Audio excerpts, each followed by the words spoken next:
think should be the top 32 picks in this draft? We're going to get started right away. We're going to go to the Cincinnati Bengals. Tyler Dragon is on the clock. Tyler, who is your pick? Well, Joe just offered me 3 first-round picks. I think it will take that and a vaccine for the coronavirus for the Bengals to trade the number 1 overall pick. I don't foresee that happening. The Bengals are going to draft Joe Burrow out of LSU. Now, Joe, obviously Tyler, this looks like a obvious pick for Cincinnati, but how does he fit in Cincinnati? What will make him successful in a way that maybe they haven't been able to do in recent years? Well, first and foremost, the Bengals like that he is a winner. He obviously had a record-breaking season last season, won the Heisman Trophy, won the national championship. The Bengals, they finished 2-14 last year, and that tied their franchise low as far as their record. You know, with Joe Burrow at quarterback, the Bengals like his accuracy, his poise in the pocket, his ability to stretch plays with his feet. So the Bengals really like everything that Joe Burrow brings to them as a quarterback. That takes us to Washington at number 2 overall, where Mike Jones has the Redskins picked. Who's it going to be, Mike? It's going to be Chase Young out of Ohio State. A lot of, temptation to maybe dangle that thing and see if you can get a bounty of picks. But Chase Young's going to be the guy for the Washington Redskins to upgrade that defensive front. Again, Mike, another pick that seems like a no-brainer. There are bigger issues on this team than pass rusher. Is Chase Young just that good? He is that good. And when you think about the head coach that they have and the defensive coordinator that they have, Ron Rivera and Jack Del Rio really believe in building your defense from that front and then expanding from there. If they add Chase Young to this defense, it already has a talented front with some young guys. They've invested high picks in the last several years. Now they have a chance to have a top 10 defense that's going to add support for Dwayne Haskins and that offense. Like you said, yes, they've got a lot of needs, but fixing that defense is priority number 1 for Ron Rivera. We heard a potential trade offer early. We're not going to do trades in this mock draft, but number 3 overall, where the Detroit Lions sit, is a place we assume we could see a lot of trade action. Dave Burkett, we're staying here at number 3 with the Lions. Who's your pick for Detroit here? Absolutely. I'd be on the phone with Joe at number 5 as well, and Tyler at number 6. He's going to handle the Chargers pick, trying to deal this one at number 3. But absent a trade, I think the Detroit Lions take Ohio State cornerback Jeff Okudah.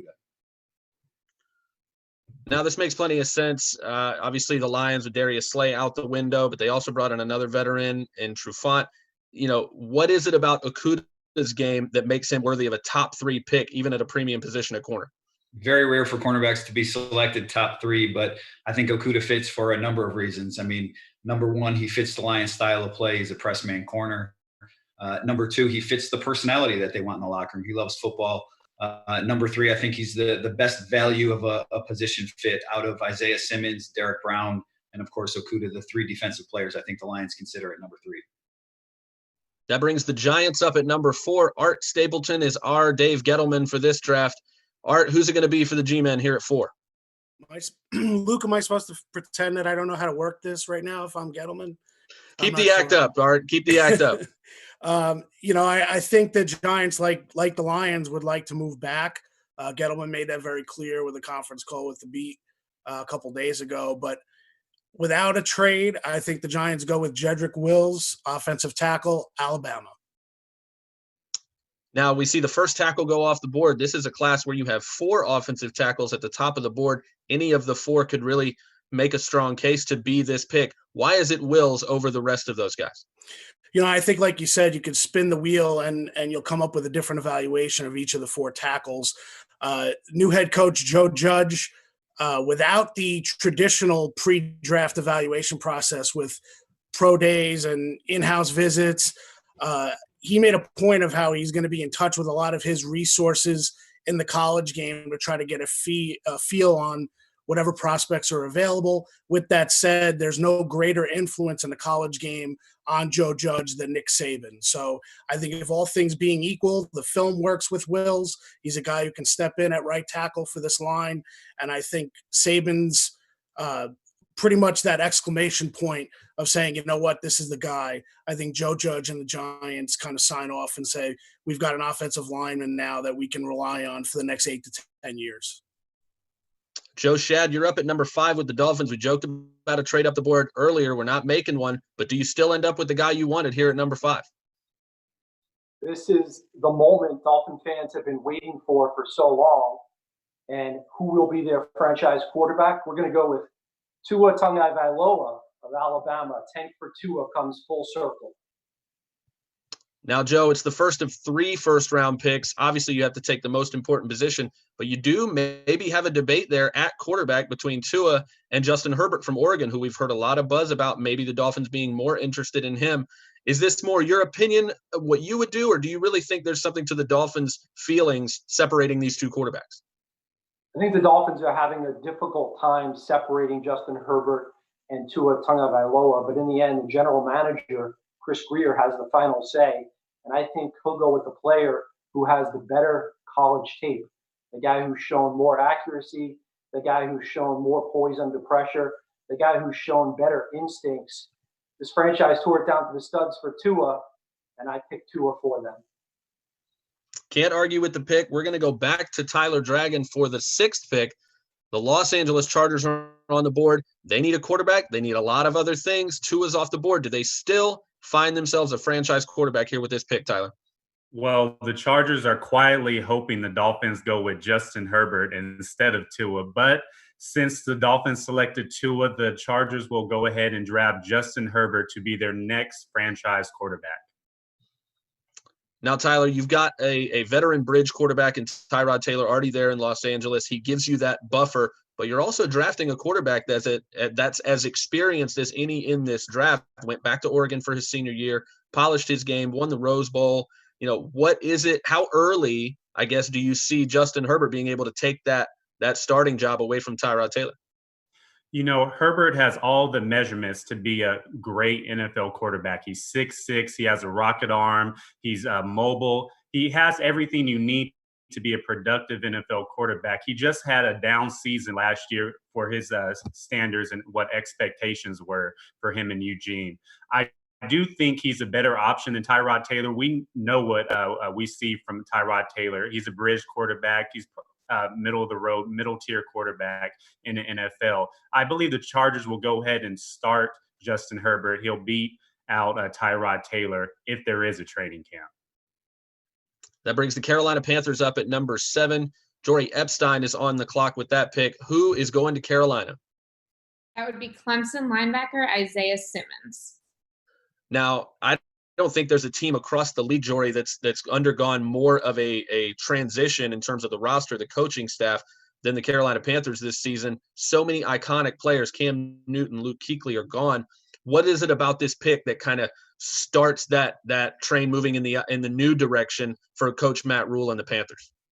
Well, Luke, you hit it on the head when mentioning Kuechly retiring, a 7-time Pro Bowler that Carolina is going to need to replace.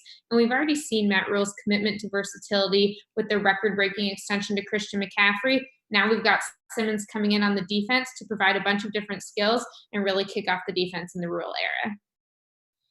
That brings up the Arizona Cardinals at number 8. Last year, they're picking number 1. They take their quarterback. Now, is it about helping him on offense or doing something else with that? We're going to go to Bob McManaman for that pick. Who's the pick, Bob?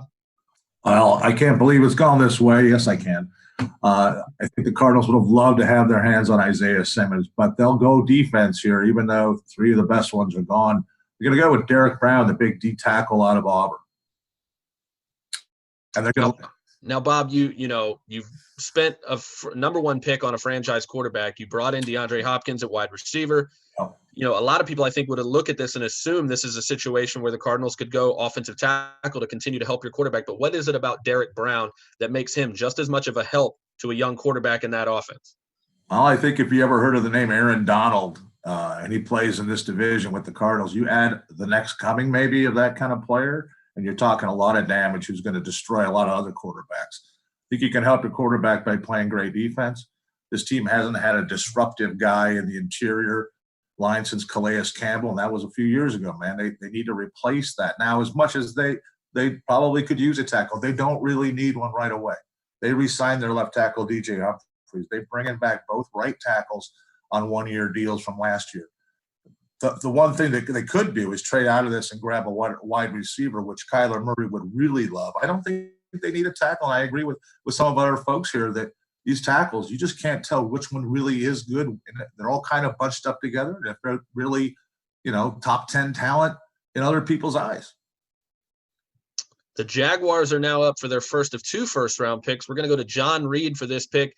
We talked about replacing Calais Campbell in Arizona with this pick. Is that something that the Jaguars are going to do here at number 9? What's the pick, John? Well, the pick is Javon Kinlaw. We need a defensive tackle in Jacksonville. Run defense was horrible last season, 5th worst in the league.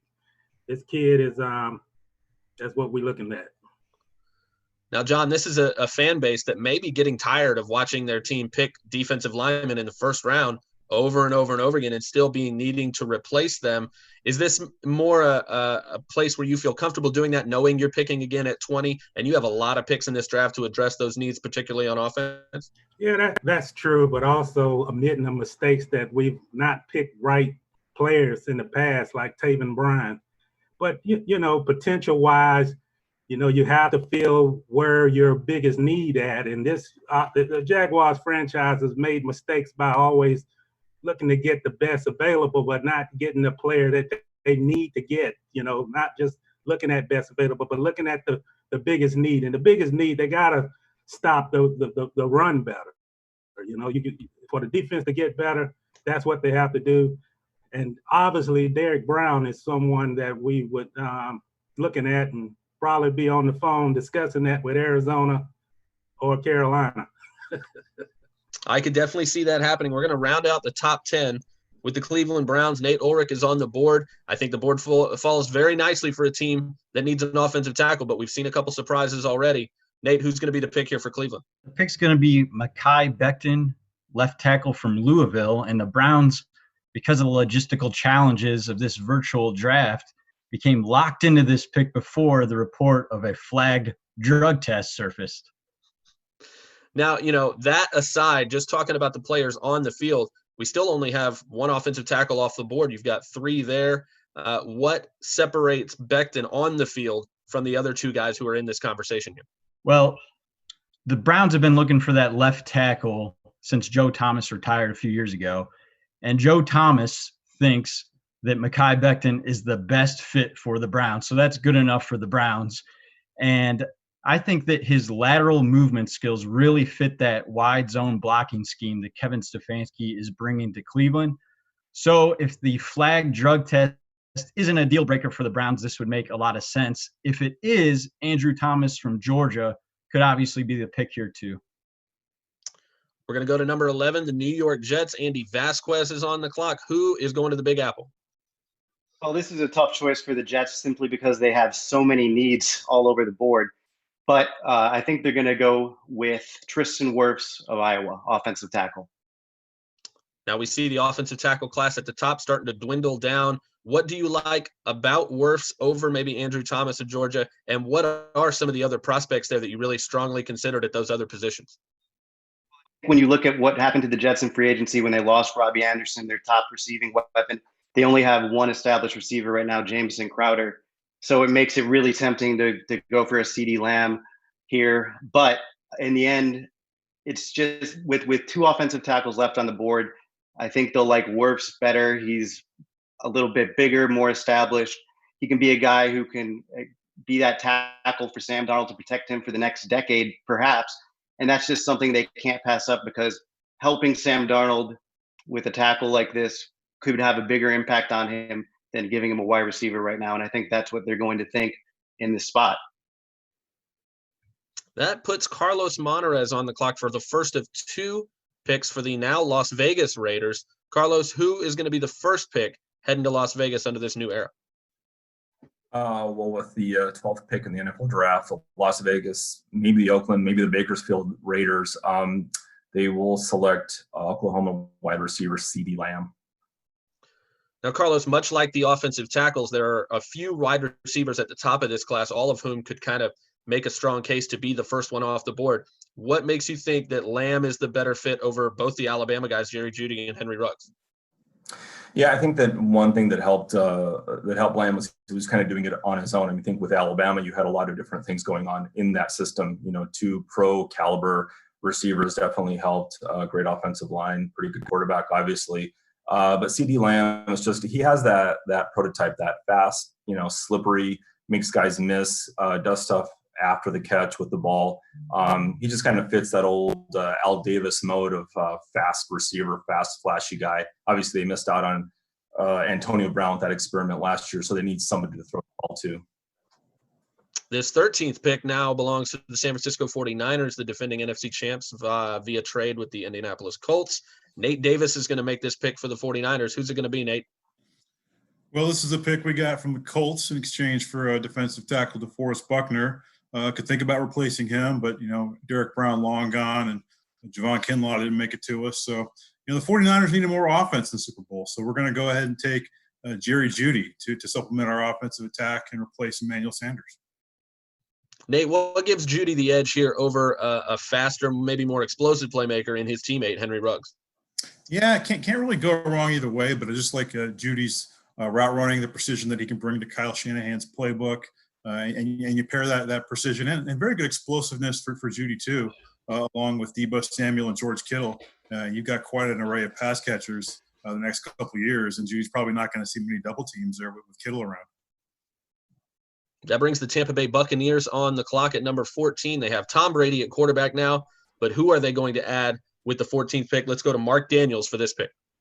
Well, with Tom Brady, you need to protect him first and foremost, and the Bucs need a right tackle. So I have him selecting Andrew Thomas, tackle from Georgia, the best tackle left on the board. Plug and play, right at right tackle for the Tampa Bay.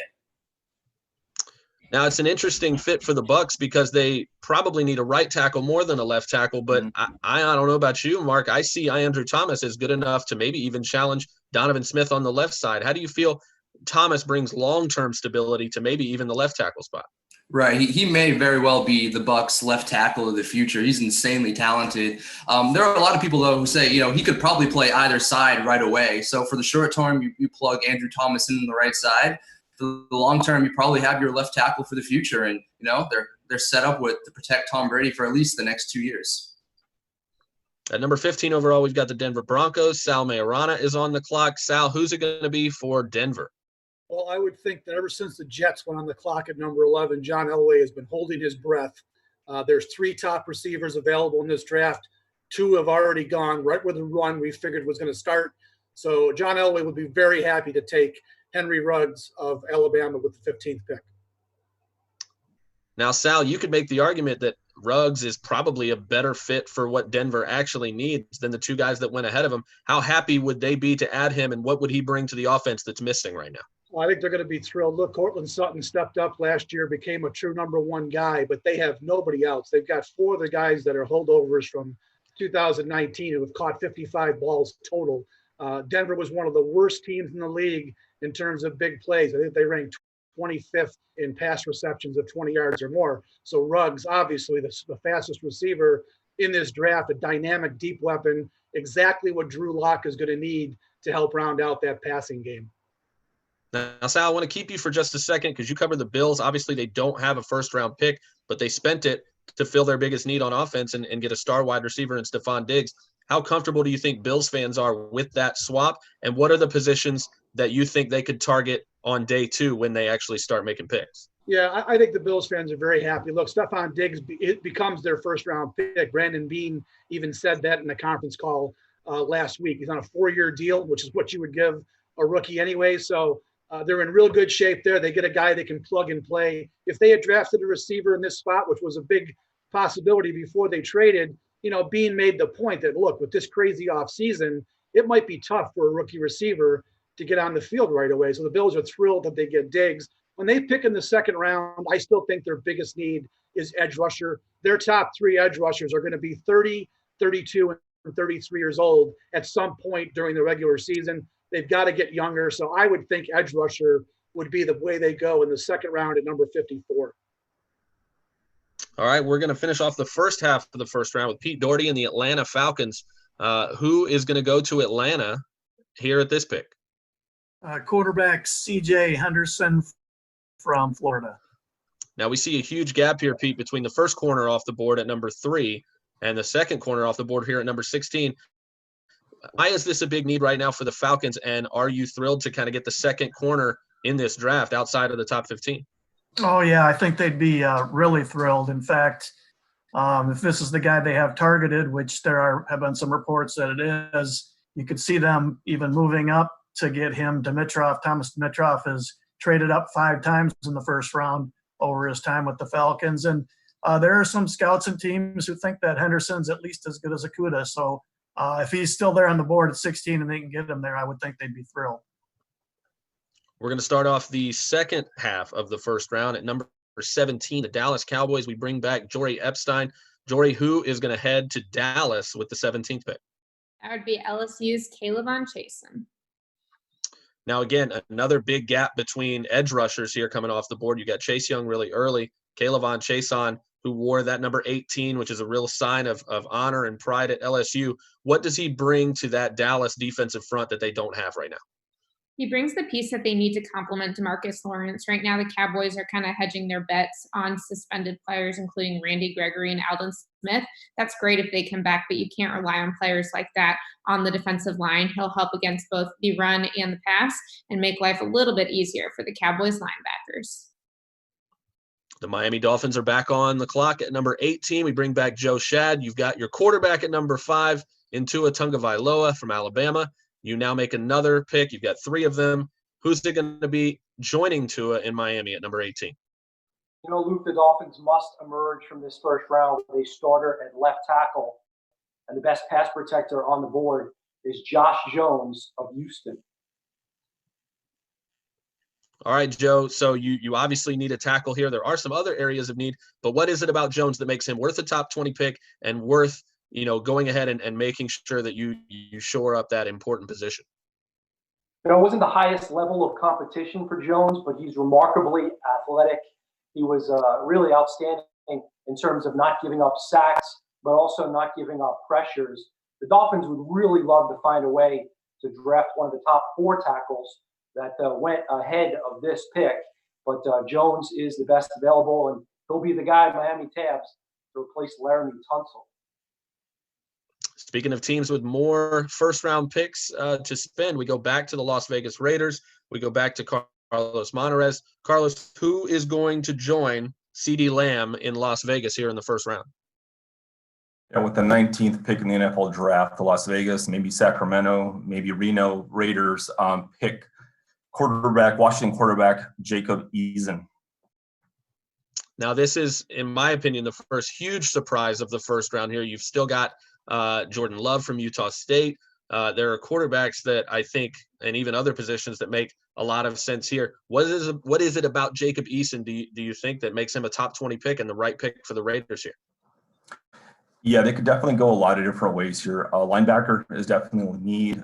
Kenneth Murray's on the board still. That could be a need for them. But, you need somebody to pair with Lamb. And I think the Raiders right now know they don't have a quarterback of the future. Questions about Derek Carr.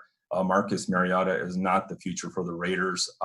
So this is a year where Eason can sit.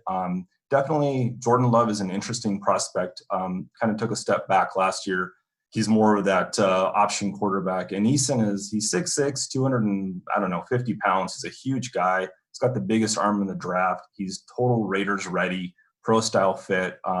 So I think he really fits that mold, and he can sit for a year and be their guy in the future to spark that offense and compete with Patrick Mahomes and the Chiefs in that, high-powered offense in the AFC West. Let's stick with the theme of teams that have multiple first-round picks. We're going to go back to Jacksonville, and we've got John Reed again. We went defensive line at number 9 with Javon Kinlaw. And who's going to be joining him in Jacksonville, John? Well, with the 20th pick, the Jaguars select Trayvon Diggs. Explain this is this is the pick they got from the Rams in the Jalen Ramsey deal. And we feel that he's a pretty good press coverage guy who good upside, and we need talent, particularly in the secondary.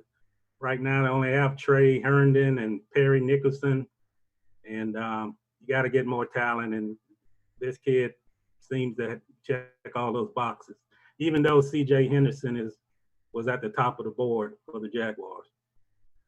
Now, John, real quick, corner is taken care of here in one way, but you have a ton of picks still left after the first round. Is this a position that you see the Jaguars could double dip early on?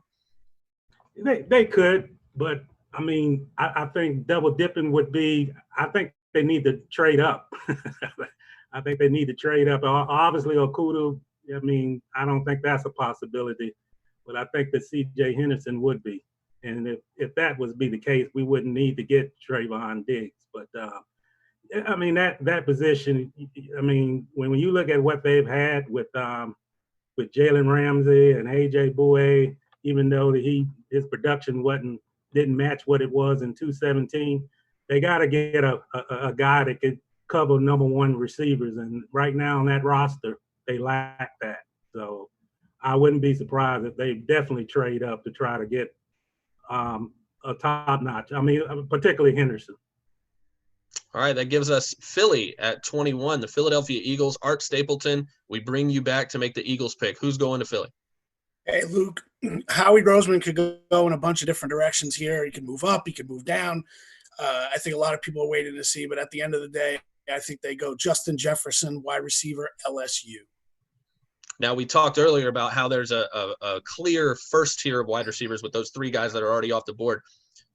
Why does Justin Jefferson separate himself from that next tier for you and make sense here for Philly? You know, I think Jefferson's probably a lot closer to that top three than maybe some people are giving him credit. Maybe some of that is having Jamar Chase on his team with LSU. He ran a 4.43. I think for Philly's sake, you could go a sleeper I like here for Philly, if Kelsey didn't come out and say he was coming back, would have been Cesar Ruiz, a center, maybe even a linebacker. But Jefferson just is able to stretch the field in this division. And anyone who watched the NFC East and watched the Eagles in particular last year knows that they got into a situation where they might be pulling three people off of this video conference to be wide receivers for Carson Wentz by the end of the season if things like in 2020 go like they did in 2019. So I think Jefferson is a much valued pick in this spot. So I think that's where Roseman goes. We go to the Minnesota Vikings now at 22. This pick used to belong to the Buffalo Bills. The Stephon Diggs trade now has it in Minnesota. We go to Doug Farrar. And do they replace him with this pick, Doug? I absolutely think they do, Luke. I have them taking T. Higgins, wide receiver from Clemson, with the 22nd overall pick. All right. Now, it's a very similar question I have for you that I just had for Art. There's a lot of receivers in that next tier, and I think it could be more about fit as opposed to just overall talent. Why is Higgins the right guy for Minnesota here?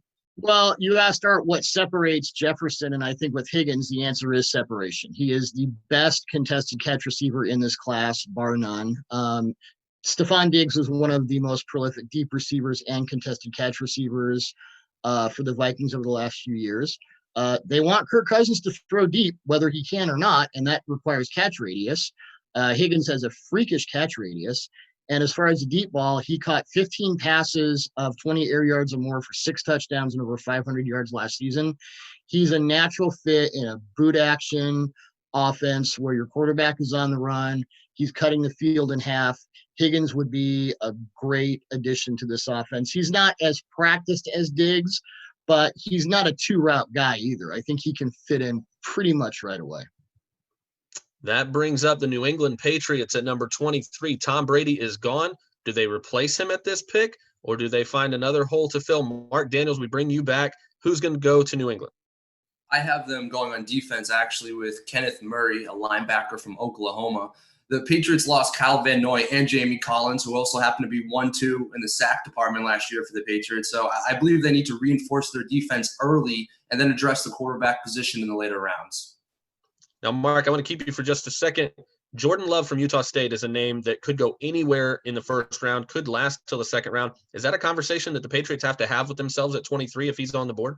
Yeah, absolutely. I believe the Patriots have been doing a lot of research into Jordan Love. I think with him, though, the Pats really value decision-making. And a big knock on Jordan Love is his decision-making, which is why I just don't see it a fit in the first round. But I think it's something the Pats are absolutely discussing among themselves.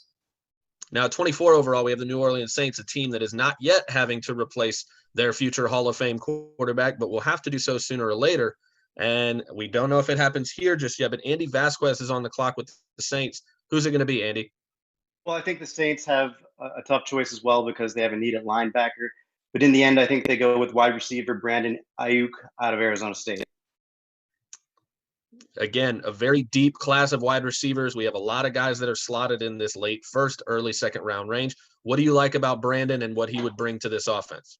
Well, I think with Drew Brees back and still playing at a very high level, he's the kind of receiver who can come in and make an impact right out of college. He's big. He's got speed. He has a great ability to see lanes after the catch and make things happen. And I think when you got a guy like Brees, who's a very precise thrower of the football and can set him up in space and you line him up opposite of Michael Thomas, he can make a big difference for Brees in this last year or two of his career. And I think the Saints want to put him in a position to succeed as he closes out his career. So I think it's the right move.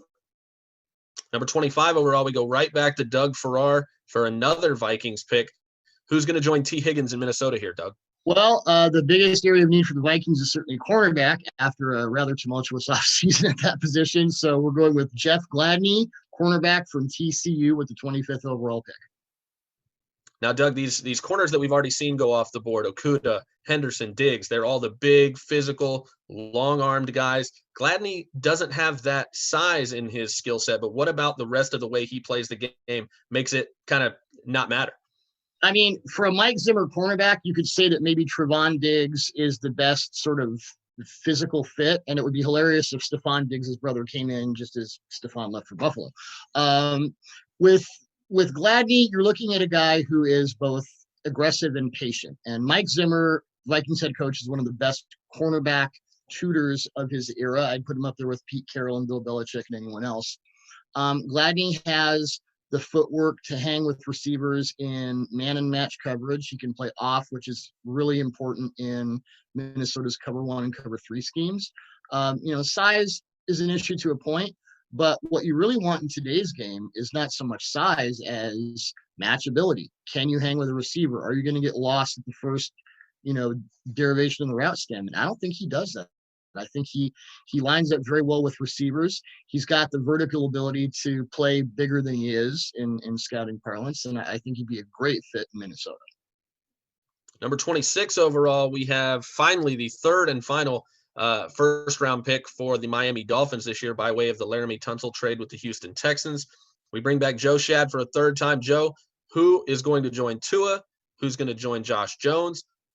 What's it going to be for Miami here at 26?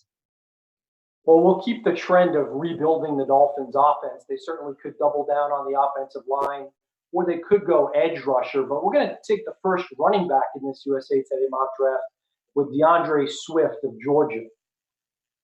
Now, Joe, if we're going to go running back here, there's a couple of names I think at the top of most people's lists. Jonathan Taylor from Wisconsin, I think more often than not is going to be at the top of that. But why is Swift the better fit here than Jonathan Taylor? Dolphins have a first-year offensive coordinator in Chan Gailey, who's been around the block. And as we know, he likes running backs who can catch the ball. DeAndre Swift is a very dangerous receiver out of the backfield. He's probably the most complete back in this draft. Certainly the Dolphins and other teams, because of the depth at the running back position, could delay, but we're going to give Ryan Fitzpatrick and Tua Tagovailoa an outstanding weapon out of the backfield. It's definitely a dangerous trio to be heading to Miami. We're going to head to Seattle next. Bob McManaman is back. Who's it going to be for Pete Carroll and the Seattle Seahawks here at 27?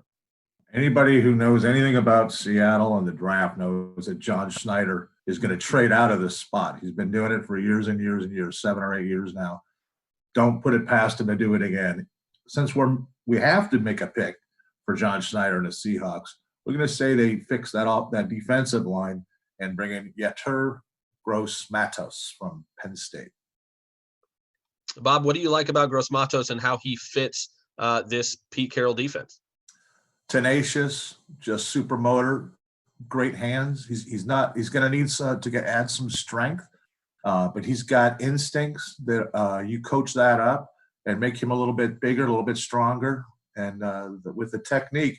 I think this guy in a year, 2 years, we're going to be looking at a possible steal in terms of all the edge rushers. There's some great ones in this draft, and then it kind of falls off the wayside in terms of outside edge guys.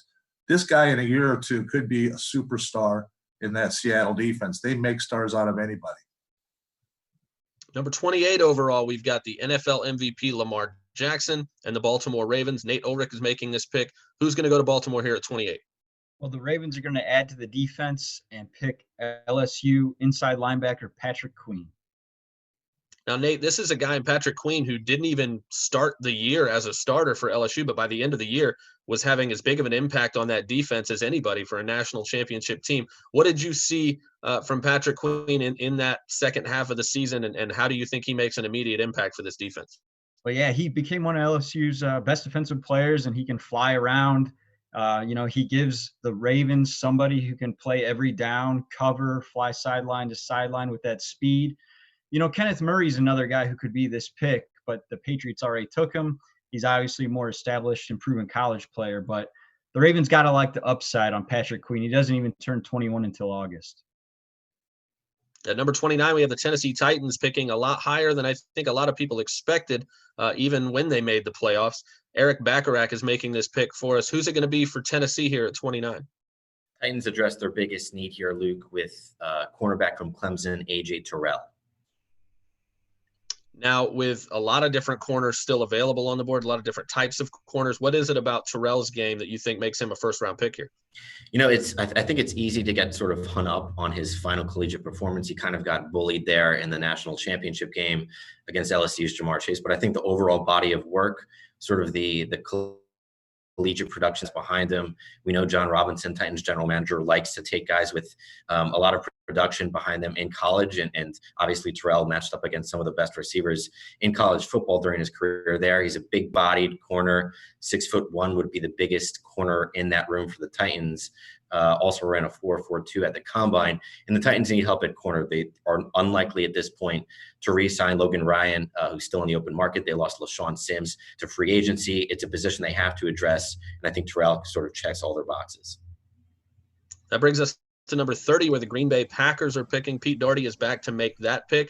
Pete, who is going to join Aaron Rodgers in the gang in Green Bay? I could very easily see Brian Gutekunst trading out of this spot. If Jordan Love is still on the board and there's somebody out there who wants him, but sitting and picking, my best guess is tackle Ezra Cleveland of Boise State. Now, similar to some other positions, we've had these kind of log jams of prospects who could all go in this range. What do you like about Cleveland and the way he fits over maybe some of the other tackles still on the board here? Yeah, of those guys, he might be the best zone run. They run the outside zone that San Francisco does, same offense, and he might be the best fit for that. He ran a 4.93 40, which is just an indication that he's a more athletic guy. And they lost right tackle Brian Bulaga in free agency, signed Ricky Wagner to play there, but they need someone to compete with Wagner and to be the right tackle of the future in the back. They need a backup swing tackle for the 2020 season. Now, number 31, we have San Francisco making their second first-round pick. We've heard a few of you guys in the last few picks talk about trading back. I don't think there's a team more interested in doing that than San Francisco. They've got 2 first-rounders and then crickets for 3 rounds. So we can't trade back. So Nate Davis is back to make this pick. Who's it going to be here, Nate? Yeah, I definitely want to get out of this pick. I tried to make Dave Burkett a sweetheart deal, but he wouldn't take it. So I'm not picking again until round 5. So for now, I'm going to take a defensive tackle Ross Blacklock from Texas Christian. Obviously, the need makes sense here, Nate, with the departure of DeForest Buckner. But what is it about Blacklock and his skill set that makes him worth a first-round pick and the fit for San Francisco here? Yeah, it's not fair to compare him to DeForest Buckner, but you are filling a need. You're trying to replenish and maintain the strength of your team. And Blacklock's an explosive player that can shoot the gaps and get after running backs in the backfield or quarterbacks, apply some pressure. Not just a guy that's going to tie up blocks in there. So I think you cut him loose between, Nick Bosa and Eric Armstead and those other guys I got up there, and he can create a lot of havoc even as a rookie player. That brings us to the final pick of our mock draft. The defending Super Bowl champion Kansas City Chiefs are on the board. We've got Joel Erickson here to make the 32nd pick. Who's it going to be, Joel? Well, the Chiefs, this is a team that they're a wild card. They could be the kind of team that wants to trade up. There's been some talk about them trading up for another receiver to go in that offense. But I think with the pick here at 32, they're going to go with Zach Bond, the linebacker from Wisconsin.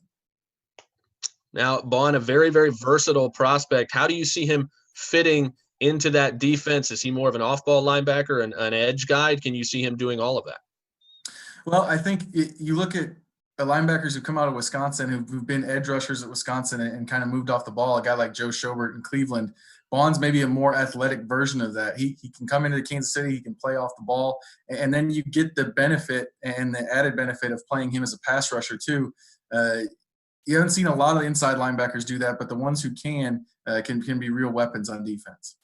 Now, Joel, I want to keep you real quick. Obviously, the Colts don't have a first-round pick now because of that trade for DeForest Buckner, but they add a key defensive lineman. They pick again at number 34 in the second round because of a trade last year with Washington.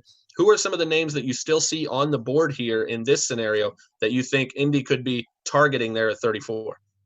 Well, I think the obvious one that Colts fans are going to be wondering about is Jordan Love, Utah State. Chris Ballard said the other day that he kind of cautioned against them maybe drafting a quarterback, given that he said you don't want to force that pick if you don't have to. But if Love falls, that's obviously an interesting one. I think wide receiver is their biggest need. So Denzel Mims from Baylor, a Senior Bowl guy. Ballard loves Senior Bowl guys. They got the speed, got the size to go with it. That's a guy that would fall in there. And then the sneaky need for them is somebody on defensive end. They haven't re-signed Jabal Sheard, so I think maybe Epinesa from Iowa could play in the way the board looks right here. But wide receiver and quarterback are going to be the ones that Colts fans are watching the most closely. Well, folks, that's going to do it for our USA Today Sports Network live mock draft. I want to thank all of our amazing beat writers and analysts for joining us. What a fantastic crew we've had here. Great analysis from all of you. And again, a fantastic mock that works as a talking point for a lot of fans. I'm sure they're going to be strong opinions as always either way. So thank you guys for being a part of this. Thank everyone out there for tuning in, for checking this out. And again, make sure you're following all of these people and following all of their work throughout the USA Today Sports Network. Once again, I'm Luke Easterling from the Draft Wire, and thanks for joining us. The recording has stopped.